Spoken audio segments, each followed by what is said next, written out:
مشہور تابعی سعید ابن مسیب رحمۃ اللہ علیہ کی لڑکی کی شادی کا واقعہ نہایت سبق آموز اور اسلامی تاریخ میں ایثار، ہمدردی، غربت پسندی اور سادگی کی شاندار مثال ہے۔ ان کی لڑکی انتہائی حسین و جمیل اور تعلیم یافتہ تھی۔ خلیفہ عبد الملک اس کو اپنی بہو بنانا چاہتا تھا۔ اس نے اپنے ولی عہد کے ساتھ اس کی نسبت کا پیغام بھیجا۔ ابن مسیب نے انکار کر دیا۔ خلیفہ نے بہت دباؤ ڈالا اور مختلف قسم کی سختیاں کی، لیکن سعید ابن مسیب اپنے انکار پر برابر قائم رہے اور چند دنوں کے بعد قریش کے ایک نہایت معمولی آدمی ابو وداع کے ساتھ اس کی شادی کر دی، جو ان کے ایک ادنا شاگرد تھے، معمولی شاگرد تھے۔ اس واقعے کے بارے میں خود ابو وداع کا بیان ہے کہ میں سعید ابن مسیب کے پاس پابندی سے جا کر بیٹھا کرتا تھا۔ ایک مرتبہ چند دنوں کی غیر حاضری کے بعد جانے کا اتفاق ہوا۔ ابن مسیب نے پوچھا، اتنے دنوں تک کہاں غائب رہے؟ میں نے کہا، میری بیوی کا انتقال ہو گیا تھا، اس لیے حاضر نہ ہو سکا۔ فرمایا، مجھے خبر کیوں نہیں دی؟ میں بھی تجہیز و تکفین میں شریک ہوتا۔ تھوڑی دیر بعد میں جب اٹھ کر جانے لگا تو انہوں نے کہا، کیا تم نے دوسری شادی کا انتظام کیا؟ تو ابو وداع نے کہا کہ میں غریب 2-4 پیسے کا آدمی ہوں، میرے ساتھ کون شادی کرے گا؟ فرمایا، میں انتظام کروں گا، تم تیار ہو؟ میں نے کہا، بہت خوب۔ سعید نے اسی وقت 2-3 درہم پر میرے ساتھ اپنی بیٹی کا نکاح پڑھوا دیا۔ جب میں وہاں سے اٹھا تو خوشی سے میری یہ سمجھ میں نہ آتا تھا کہ کیا کروں۔ گھر پہنچ کر رخصتی کے لیے فکر میں پڑ گیا۔ شام کے وقت سعید ابن مسیب نے اپنی لڑکی کو اپنے ساتھ چلنے کا حکم دیا۔ پہلے 2 رکعت نماز ادا کی اور 2 رکعت اپنی لڑکی سے پڑھوائی۔ اس کے بعد اس کو لیے ہوئے میرے گھر پہنچے۔ میں مغرب کے بعد روزہ افطار کرنے جا رہا تھا کہ کسی نے دروازہ کھٹکھٹایا۔ میں نے پوچھا، کون؟ جواب ملا، سعید۔ میں نے سوچا، سعید ابن مسیب تو اپنے گھر اور مسجد کے علاوہ کہیں آتے جاتے نہیں، یہ سعید کون ہے؟ اٹھ کر دروازہ کھولا تو دیکھا تو سعید ابن مسیب تھے۔ انہیں دیکھ کر میں نے کہا، آپ نے کیوں زحمت کواری کی؟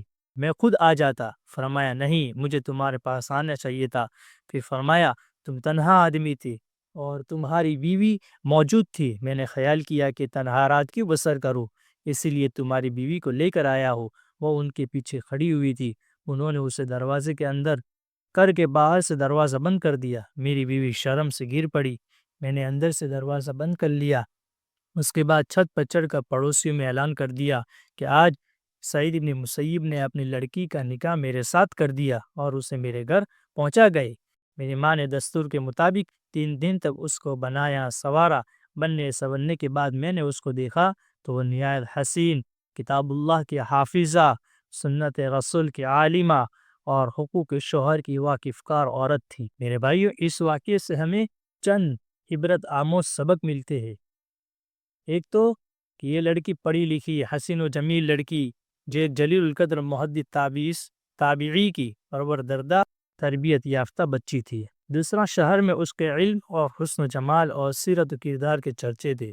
اسے اچھے سے اچھا رشتہ مل سکتا تھا، پھر بھی سعید ابن مسیب نے دینداری کو دیکھ کر دیندار گھرانے میں لڑکی دی۔ تیسرا، لیکن لڑکی کے باپ نے لڑکی کو ایسی تعلیم دی تھی کہ حکومتی وقت کے ولی عہد کی ملکہ بننے کے بجائے اس نے ایک غریب طالب علم کی بیوی بننے کو ہنسی خوشی منظور کر لیا اور دنیا پر آخرت کو ترجیح دینے کی یہ شاندار مثال پیش کی، جو ایک مسلمان لڑکی کے لیے تاریخ میں ہمیشہ سنہرے لفظوں میں لکھی جاتی رہے گی۔ چوتھا، باپ نے بچی کو پوچھے بغیر رشتہ طے کر لیا تھا اور بچی نے باپ کے فیصلے کو سنتے ہی سر تسلیم خم کر دیا، مان لیا اور اپنے علم و عمل اور باپ کے علم حیثیت اور خاندان کی عزت کو چار چاند لگا دیا۔ میرے بھائی، دنیا ایسی مثالی خاتون کو ہمیشہ محبت، عقیدت، عزت و احترام سے یاد کرتی رہے گی اور اسلامی تاریخ ایسی بچیوں پر ہمیشہ فخر کرتی رہے۔ اس نے میرے بھائیو، ہم بھی جو ہے اپنی لڑکیوں کا، اپنی بچیوں کا ایسے گھرانے میں نکاح کرے، شادی کرے جہاں دینداری کا ماحول ہو، تاکہ ہماری آنے والی نسلیں دیندار بنے۔ اللہ تبارک و تعالی ہمیں اس واقعے سے سبق حاصل کرتے ہوئے اس پر عمل کرنے کی توفیق عطا فرمائے۔ وما علینا الا البلاغ۔